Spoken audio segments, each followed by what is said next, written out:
Hey everybody, welcome back to LunaWood. Today we got a special treat for all you guys and girls out there. This is the overview episode, the lore episode that we've been teasing and talking about. So, with the headline out of the way, let me introduce myself. I'm HPK, and as always, I'm with my buddy, Beyondyou. How you doing, bud? Hey, pretty good, man. Excited to be back into LunaWood here and show off what we haven't really done anything since the last one. This is just a fun little episode that we've been kind of again, like you said, we've kind of hitting that for a little bit, and yeah, we've been really excited to show the ideas that we had behind the lore of the park and kind of just do a quick overview and kind of just you know, just in case someone missed something from previous episodes, you know, this is a quick catch up before we kind of go into our I guess we're going to call it phase 2 of LunaWood. Because, yeah, after this, we're going to be expanding into some new areas, so there you go. Yeah, we'll also catch you guys up on changes that we've made in areas here and there, because there's been some changes and some updates and stuff, so. Yeah, and these changes aren't, like, anything that, how do I put this, like, are way noticeable. They're more so like when the vintage pack came out, you know, we kind of went back and redid a few things, or maybe there were just little itty-bitty details that we wanted to add in like certain areas of the park as well that, you know, didn't really warrant us to go back over and like say, look, we added borders to a fence line. Whoa! You know, so we're not going to like touch on every single small detail, but we're just going to go kind of area by area, talk about just real quick, you know, our ideas behind certain things, maybe point out little itty bitty changes we've done, and again, a big part of this is going to be the lore as well. So kind of talk about the park history from its inception all the way up to, you know, why are things where they are current day. To kind of catch that up too, that's what we're building the park for. I don't know if that got lost. We're building the park as it were today in, you know, 2018, 2019, whenever it gets done. So, yep, it's everything. That's why you got faded colors here and there. Some things look brand new because it would be brand new. So, yeah. Exactly. So, to start it off, we figured the best place to start a review video is at the quote-unquote start of a park, the beginning of a park when you go in, and that is, of course, the gate, the ticket booth to get on in. So this is going to look very unfinished because we haven't touched this once since Shadow actually, I believe, built this, right? Or was it you? No, it was Shadow. We haven't been back to this area since then, just because we haven't really. So we've been moving forward instead of coming back, and we always have planned to come back and fix this. As you can see, there's like areas with open grass and no planters or no borders or anything, so that is in the works. And you know, we want to kind of tidy up the entrance building as well. And yeah, I mean, there's not really a lot to talk about with this one because we haven't done anything to it since episode 1. I'm actually going to give a throwback to episode 1. Did anybody put wheels on the cars? Because I know I didn't. I did, but only because we were going to record, and I knew that we had to put wheels on the cars. Yeah. So, and that's another good point I want to bring up. Let me back it up a little bit here. If you look at our parking lot, and I think a person or two has brought this up, we're not putting cars in the parking lot until we release this park, basically, because believe it or not, adding in a couple thousand cars is going to bog the crap out of our computers, basically, to almost not playable. So we are aware that it is an empty parking lot, but we are not putting them in until we almost release this park to you guys. So we know. Yeah, the cars in the parking lot will be one of the final things that we do. Yes, and there are a few other little details that are piece count hogs or just basically system hogs that we don't want to put in till the very end. So we'll try and address those and let you guys know, like, hey, we plan on putting this in, but we're going to wait till the very end because we're only halfway through LunaWood-ish, and we're at, what we just checked, we're at 60,000 pieces for the park right now. I don't even think we're halfway through. I would say maybe a third. Yeah, that's more like it, yeah. And so that in mind, and we're already at 60,000 pieces, our computers are working out when we load this park up, let me tell you. So yeah, load time for this park is probably close to 7-8 minutes. Whee! So, but yeah, that being said, again, I think we can kind of move on from here. There's not really much lore or anything to talk about here because we're not really done with it. But there is something that has heavy lore kind of right in front of it. So if you're ready, man, we can go ahead and move on to something that we haven't shown off actually before. Yeah, this is actually probably going to be new to. It is new. Nope, we haven't talked about this at all yet. So nope. So when you're coming in to LunaWood, you have the option here, to go through the main gate if you're going to the park.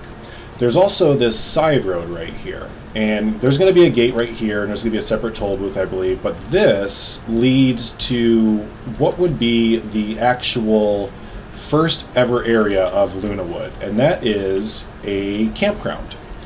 Let me get positioned where we would like.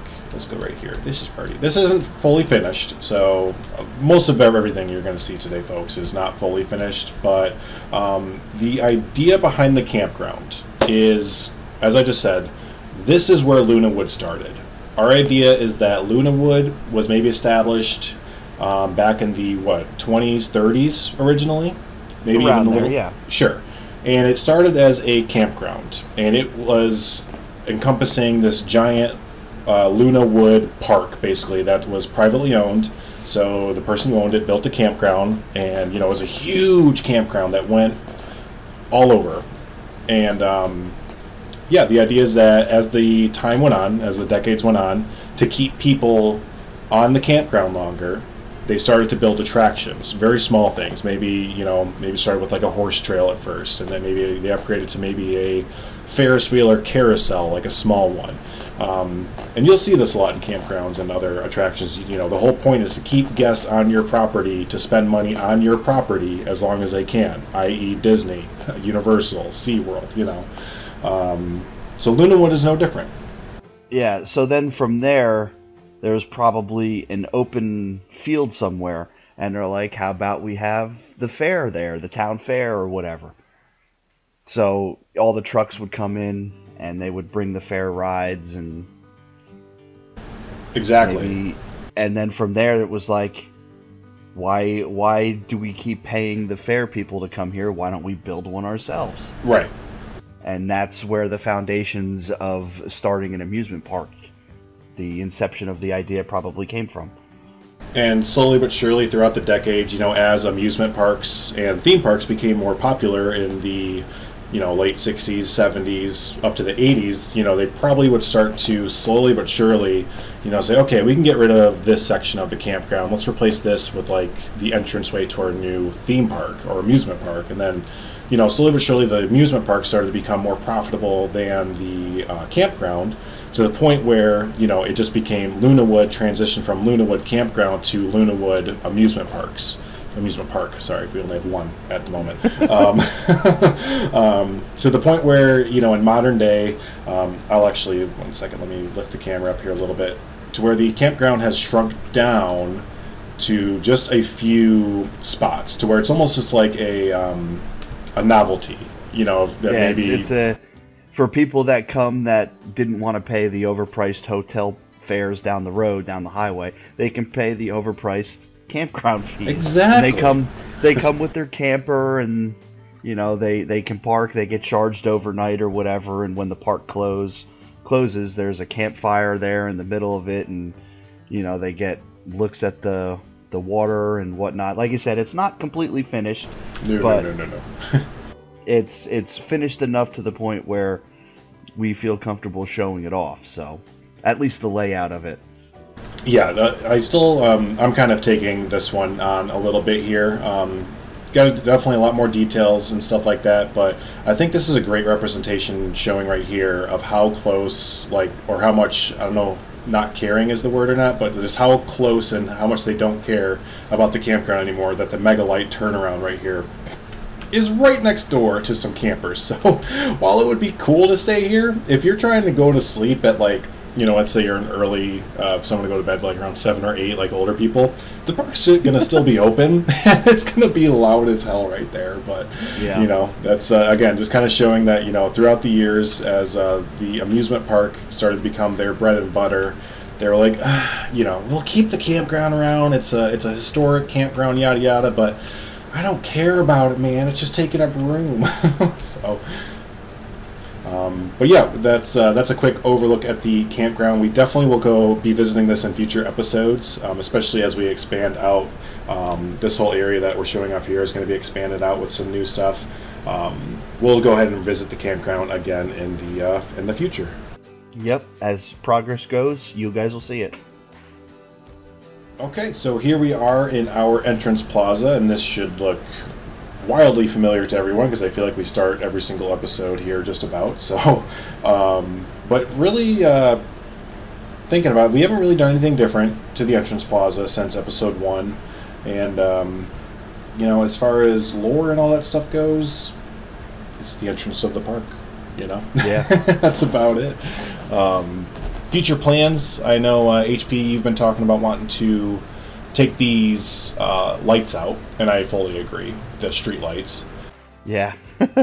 Street lights are for streets, not for plazas. Yes, exactly. It's as simple as that. they're placeholders for now, but so I think in the future, like, this isn't going to change a lot, but you'll maybe see some new lights in the front of the park to kind of match how majestic, quote unquote, everything looks a little bit. But really, other than that, we can go ahead and skip on inside. Yeah, you might catch a few signs get installed down the road as well. We're working on some custom signs for it too, because we realized in one of the episodes that we filmed a while back that it doesn't actually say LunaWood anywhere except for on the Ferris wheel once you get inside the park. So we suck. Yeah. We're working on some custom signs. We're gonna. I think one would look good right underneath the clock tower, right there at 12 o'clock from where you're looking at. Right. Yeah. No. We would hope people know when they're coming to the park where they're going, but there probably should be the name of the park in the entrance of the park somewhere. And some big billboards that say welcome and yeah. Have a hashtag great day and all that. Yeah. So. Have a LunaWood day. Yeah. So, cool. Let's go ahead and, through the power of video editing, go inside. Transition. There you go. That's the official transition noise of LunaWood from now on. Yeah. So, all right. As you can see, we are inside the park now, and there's stuff in here now. A bunch. Which you might have seen in the last episode as we Benny Hilled our way through. That's an official verb now, to Benny Hill. But I know we gave him a shout out in the last episode. Where's my buddy Fisherman? I know you're out there somewhere. Once again, thanks for the awesome food carts. Yeah, these are great. And what was it? Free the Bear made the carts behind the tree, and was it Ruble Trillions made the face painting? Yeah, the face painting or caricature or whatever. Right. So I went back through when I had the park, and I made the Midway area, and I kind of rebuilt some of the stuff. Like I made a ice pop cart and a hot dog cart out of Free the Bear's stuff, and I changed up the Ruble Trillions thing there for a little bit. Right, and I think the whole idea that we kind of talked about in episodes, the first few episodes, is that initially this plaza, it's really big. I mean, we wanted it to be really big and open, but it was a little bit too open. So I think we mentioned that we just really wanted to keep putting in these kind of carts and vendors, and it starts to hone in the size a little bit. But I mean, when you go into entrances of theme parks, and I think just about every single one I've ever been to, there's always just, people like, here, buy this. Hey, you want to buy this? You need a park map. You want a slushie? Here's a slushie. Yeah. So we really wanted to get that vibe. And then the most annoying of all is the guy that wants to take your picture and the make photo pass guy. For it. Oh my god. No, go away. Let me just theme park, man. So other than that, other than all the food carts and everything, not really much has changed at all. So, but we feel like all these food carts and the map carts and everything, it has shrunken down the plaza without actually shrinking it. There's more stuff to look at, and as you walk by, there's stuff to buy and stuff to eat, as you would always see. So I've had the park file since HP finished up the Midway games, and I've been kind of just going through and adding in like these itty bitty details that literally no one is going to see, but like for us as your parkscape or realistic builders or whatever, like we really want to add in. So little things like concrete underneath fences that might be on grass, and just little things like that. And actually one of the things in the entrance plaza that I did add were these manhole covers that you can kind of see. I'll kind of point them out. So little manhole covers here and there, because as we've pointed, or as we showed off in like the Backstage, it was the Backstage episode, we have a water tower and we have like a water treatment center. So the idea is that throughout the park there is a water system or a sewer system. So yeah, we're trying to represent that through these manholes. And if you I don't know if we'll point out in every single episode, be like, look it, there's a manhole. But kind of keep your eye out and you'll see manholes hopefully throughout the park. And we're trying to keep that quote unquote realism, as in like, there is a functioning water system throughout the park. So yeah, keep your eyes out for those little guys, because manholes, whoop whoop. Yep. So cool. All right, well, let's go ahead and move to the other area here. Whoopsh, ×2. Transition number 2. So here we are in front of the LunaWood entrance shopping district area. Crap, I can't remember what we called this thing, but someone had a great name for it. Yeah, I don't remember the name of the person who named it, but if it was you, speak up in the comments. LunaWood, LunaGoods. Is that what it was? I like that. There'll be a custom sign somewhere, and you'll know that you named it for us. I can't remember who it was. I can't remember who it was. They'll speak up. Of course they will. So, as far as changes to this area, I'm trying to think offhand. Not in its current form, and I say that because we mentioned it last time. Myself and HP are currently making LunaWood Spoopy Wood right now, and I've only seen LunaWood as Spoopy Wood for like the past 2 weeks, so this area looks way different to me right now. But I know that as a base park, it hasn't changed at all since we released it. Since you transplanted this in, I don't believe we've messed with it really. I see one of the manhole covers. Maybe that's it. Yep. And those, I forget where I put them, but I literally did just walk around the whole park and just kind of throw those in everywhere. So, so yeah, I think other than that, nothing really changed here, and not really any lore to talk about with it, because we kind of mentioned it in the episode that we released this in, that we just kind of realized that we didn't put any gift shops or anything in the front of the park. So this was like our rash decision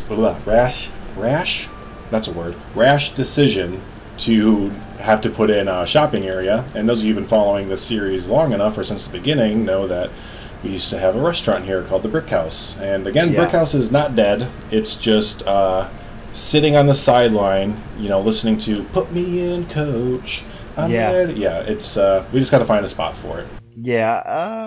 Like I said, I don't think much has changed. I would say that this whole area, the plaza with the entrance, the theater, this entire area probably would have been installed around the same time. Maybe the 50s, 60s, when they decided to quit having the fair come and build their own fair, essentially. Yeah, they wanted to establish their own permanent structure kind of thing.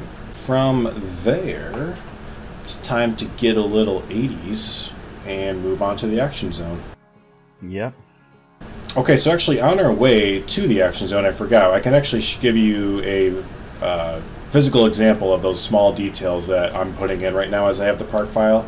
And this is what I'm talking about. So basically any fence line that is in the ground, like the actual like grass or dirt ground, I'm going through and putting in these borders, just because, I mean, that's how they have to be. If it rains out and someone leans on those and it's raining enough and they're not concreted in, basically, they will tip over. So you have to go through and add in these little borders there, and it's quite literally torture to do it. It's not fun. Yeah, it's exhausting. I did some of it during some of my builds, like the yellow fencing. You'll see I did the curbing there. Yep. Curbing. Wow, that's why I can't remember the word for it. Jeez. Borders, curbing. It can be very fun. Let's just put it that way. Yeah, no, you got to put on a podcast or some meditative music, basically, and just goose fraba and just go and do it. Yeah, it's not tedious at all. Right. So, awesome. Well, yeah, that led us to Action Zone. That's my Action Zone theme song. Yep. And in here, I'm going to kind of let you take the reins on this one here, bud, because this is your bread and butter, your baby over here. Yeah, I don't really think. I mean, there are definitely changes in here since the last time we were in here. I think was episode 3 or 4. I forget, but we've got a few messages from people and 7 to suggesting fading some stuff and busting up some light bulbs, and which I went back and did, and then also we got the vintage pack, so I came back here through with the vintage pack, and you'll see the Matterhorn sign is now those letters. Yes. From the vintage pack. I did try Uwakin's letters, and I thought they were too small for this, so I left them the vintage pack letters. And I think it works perfectly, especially because you're putting on top of this excuse me, this not overly big ride, but it's a pretty big flat, and I think the letters kind of need to be representative in size right there, so I think they work perfectly.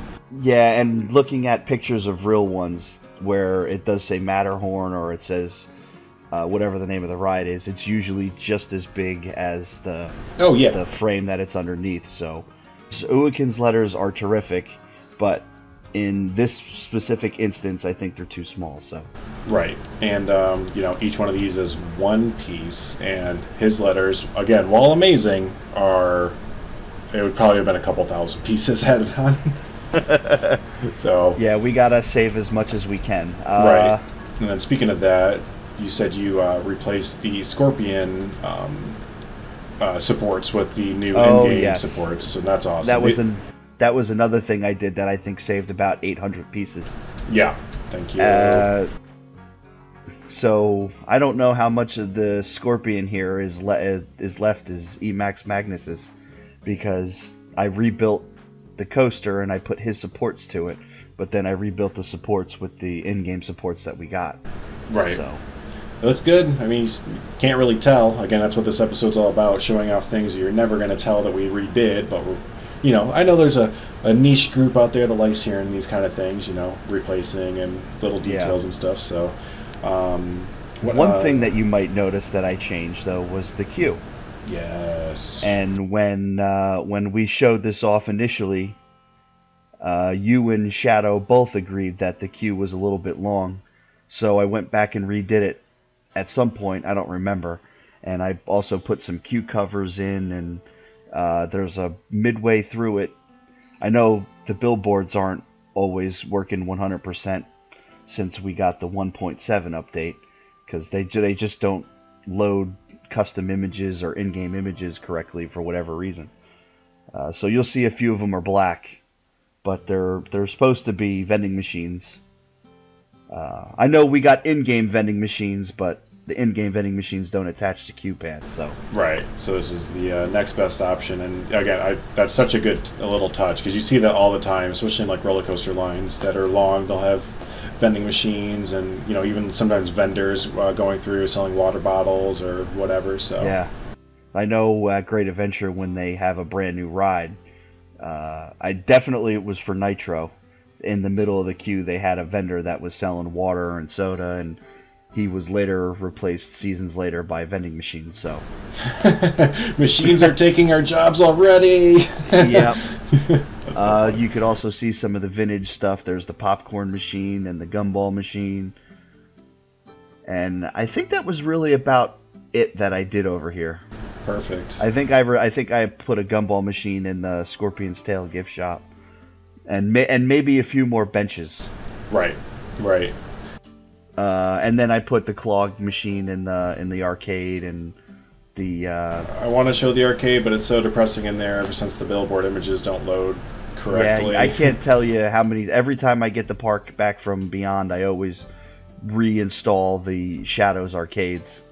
But he gets the park, and then the images go away on us. Yeah. Some of them load, and some of them don't. You can see. Right. So don't mind these; they're supposed to be there. But yeah, there's the Zoltar and stuff like that. So yeah. Awesome. Yeah. So let's move from the '80s and head on. Go out the back way, the opposite way that we came in. There you go.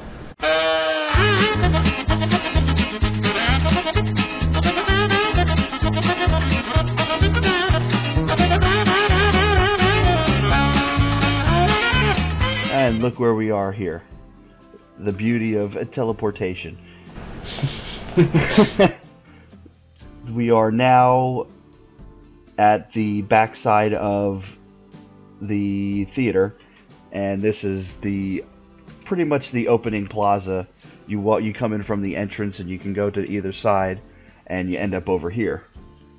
And you got Whitaker's Family Feed Bag, the restaurant. There's the candy store, which I updated and made it more candy store-ish, or theme parky. I think that was really the only change that's been made over in this area.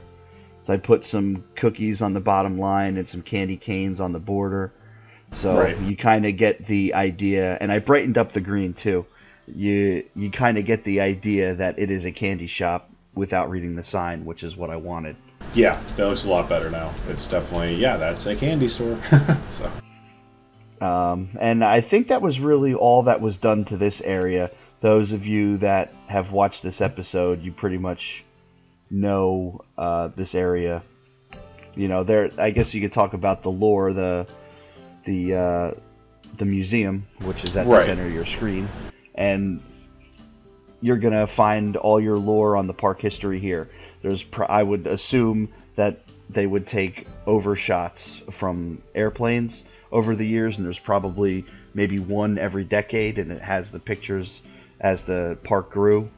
Right. And you know, there's a 15-minute historical documentary that they probably added later onto the back of it, and AKA a place to get air conditioning for season pass holders who know that the best air conditioning is inside the museum there. So yeah, because it's dark and you dry off after the sun's been beating you up. Right. So but yeah, so I mean, hopefully that kind of gives some clarity as to why the heck does a amusement park or a theme park need a dang museum. And hopefully the lore that we talked about at the beginning of the video kind of shores that up there a little bit, because again, this property / park, I guess you would say, has been around again since probably the 20s or 30s, and has gone through some radical transitional changes throughout the decades. So it would definitely kind of warrant a kind of a historical museum there. Yeah, and everything that you're seeing in this video is all the original owners.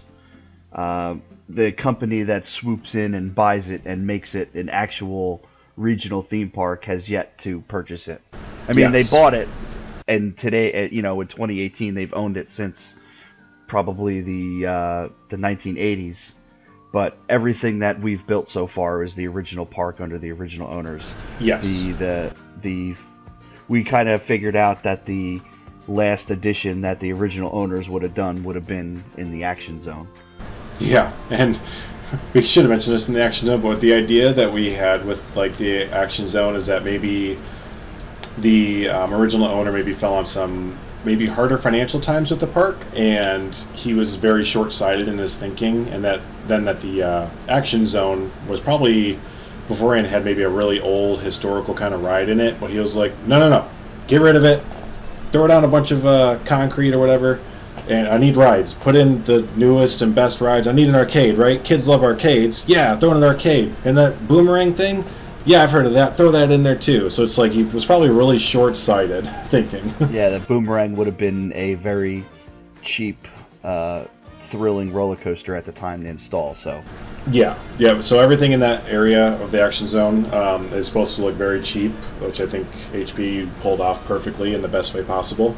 And yeah, again, that there was probably some either like a flat or maybe a tracked ride that was, you know, with the park since almost its opening, but you know, there's probably some fan backlash when they announced they were going to get rid of it. But he's like, I don't care. I need money. I need to get those kids in here. Throw the arcade in there. Let's do it. So yeah, we kind of figured out that the original owners at that point in the early 80s when they did that expansion, they probably would have been desperate for money and maybe spent their last couple of dimes building that area, and then that is what forced them to need to sell.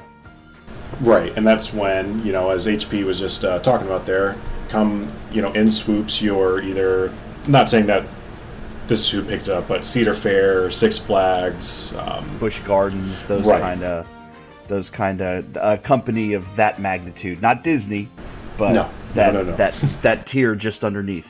Yep. So, you know, the basis of a great amusement park was there. It's just that the owner fell in hard financial times and eventually sold to the, you know, big daddy company kind of thing. And from there, you know, then you can kind of, we're trying to really differentiate the different areas, so you can definitely tell, like, okay, this was built by a different company, or like, you know, this was added on by a different company from like the original park kind of thing. So from there we'll go to the most recent episode, which is the Midway, which we just did in the episode 7. Right. So there's the Whatnot shop. Thank you, Shadow. Yep. So we won't talk too much about this area since we literally just released a video on it, but yeah, I don't think anything changed here. No, I haven't even gotten over here yet, to be honest with you. So this is all as it was in the last episode. Right, but just to reiterate, especially not so much this area that I'm highlighting here, but more so, again, just to reiterate, the Megalite took over an old parking lot area, perhaps, that they, they really wanted the new company. Again, this is the new company's additions here. Yeah, I lied in the last segment where I just said everything you're seeing is the original company. They didn't put the Larson Looper in or the Megalite. That was the new company that said, all right, we got a really big parking lot and we need a space for a new ride, so we're going to cut some of the parking lot out and we're going to put this cookie cutter Megalite coaster in, because it'll be the only one in North America at the time. So it's almost quick, not a gimmick, because these are fantastic coasters from what I've seen, but, you know, kind of like a, hey, look, very first in North America, get your butts over here and give us money to ride it. Yep. So, but that being, oh no, we have one more thing to show off, and we're saving it for last because no guests are supposed to see it, but oh yeah, I forgot about this. Yeah, see it, we did a good job with it then. So here we'll go ahead and take a look at the backstage area. We're going to start with our admin building. I built this based off of a real building in Chicago, and yeah, there's where all of your admins work and everything. Park ins and outs, basically. So nothing has changed in the backstage area, so we'll just give a quick overview. Again, that's kind of the point of this episode. So just a really quick overview of it. Real quick, go back to the front of the admin building. Yep. Is there doors missing in the center? Yep. Where'd the doors go? Well, if they were a part of a separate building, they probably are inside the building. We just got to bring them out. Oh, heck. Okay. Note to self. Look at that later.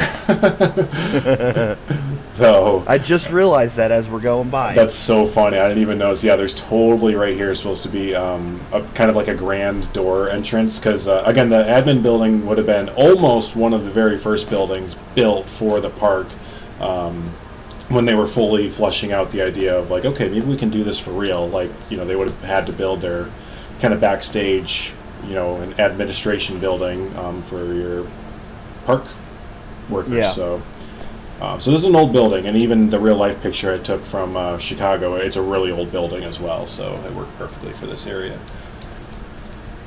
And then, yeah, again, I know I haven't personally done anything to the backstage area since the episode that we revealed it. The only thing I did was the solar field, so. Oh, right. So, but yeah. I didn't touch any of the stuff that you did. Perfect. All right, yeah. So it and should... when we get to it, there's other details to add. Obviously, more cars and more trucks and. Oh yeah. And there's a section behind the LunaWood's LunaGoods that needs to be detailed and stuff added. So. Right, and this is definitely not the only backstage that's coming in. The idea is that this is your almost staging area, I guess you would say, for the park. That's why you have these ginormous warehouse buildings here, and you have your water treatment and vehicle bay. But backstage as we go, and that's part of the fun planning process of a park of this magnitude, is that there needs to be backstage for just about every single area of the park to, service different areas. So the backstage will evolve as the park evolves more, and that's going to, again, be kind of the fun bit, is to try and figure out how does it fit in, where can we fit it in, what are we going to put there. So yeah, definitely for those of you that really like the backstage areas, we're going to be doing probably a lot more of them. Cause, oh yeah, definitely. We got probably about at least 2 more bigger backstage areas planned out in each third of the park, and there's going to be another big one probably on the old boundary of the backside of the action adventure. So that would be the original backstage. So that one would probably look a little bit more older, a little bit more run down, where some of the stuff that you see here was built originally, and then probably the big loading dock there would be added later, and right. The ride construction area would have been added later. So. All right, so let me back it out a little bit, get an overview shot, and actually we're going to not just do a park overview shot, we're going to do one of these to kind of give so you can see scale. Everything. Yes, so this, my friends, I don't know if we've fully done this, but this is what we have entirely right now. For the future plans for episodes of LunaWood, the progression that we want to do is right in this area is what you can look forward to next. And that is going to be what we've been hinting now for a few episodes, is going to be the American Adventure. And the American Adventure area is, I think we mentioned this in the last episode, but whatever, is the original, basically the original land, I guess, of the park. It's basically like the original big area of the park where the action zone was added later. The Midway games were probably added a little bit later, but rides have come and gone. You'll see some newer roller coasters, you'll see some older roller coasters, you'll see some newer thrill rides, you'll see some older family rides, but it's gonna be basically the bread and butter of the park. And then the newer areas, the newer roller coasters, the stuff that like post 2000s, post 2010s is going to be branched out to the left and right and farther beyond the back of it. Exactly. And so yeah, what we can kind of look forward to in the American Adventure is kind of this, I don't want to say just older, but just kind of like rustic-ish architecture throughout it. Classic, yeah, and it's not going to be anything themed per se. It's just going to be whatever they could have afforded to put up that kind of fit. They're like, all right, cool, that looks good. You're going to have your classic Arrow attraction or coaster back here. We're going to have an invert as well that they may have put in the 90s, and since it's been shown off already, car ride. Yep, antique car ride is going to go back here. Some classic flats. And it has been shown off in past episodes, so it's not really a reveal, but there will be an RMC that is called Tomahawk Reborn. And the idea is that there was a classic wooden coaster here, like built way early in the park, and it may have even been the first wooden roller coaster ever built here. Right, yeah, and it kind of hung around forever, and it was a guest favorite, and finally they got a little bit old. So there's like, that RMC company, they know how to do a thing or two. Maybe we should have them redo Tomahawk there. So those 3 coasters and all the track rides and flat rides, that will encompass the American Adventure. It'll be the most dense area of the park as far as attractions go, I believe. And again, that is just because it is close to the original first quote-unquote land that the original owner did, so it would kind of be the only area that they would have been expanding that whole time. Cool. Well, with that being said, my man, do you have anything else to tell the people, or should we head on out of here? I think we've pretty much covered everything to what we've built up to this point, and then probably the next couple future episodes. Yeah, yep. So in the immediate future, probably about mid-October is what we're shooting for.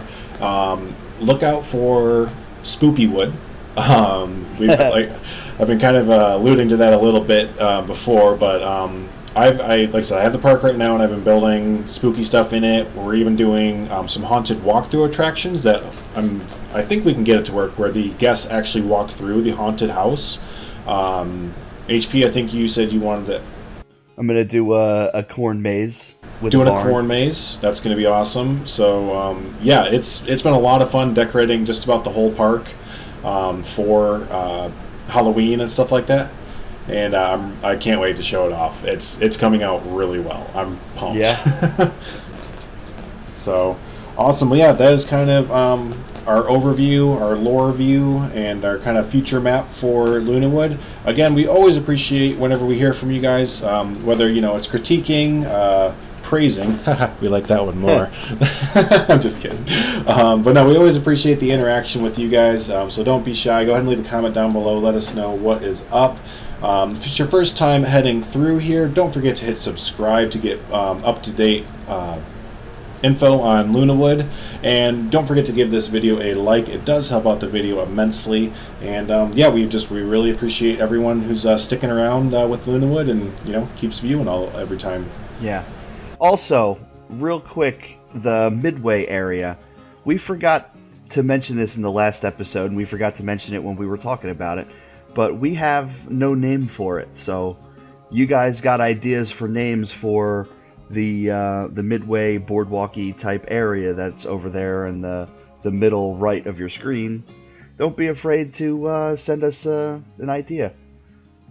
You might end up with a custom sign. We can design and plan a whole amusement park with lore and stuff like that, but when it comes to naming stuff, we suck.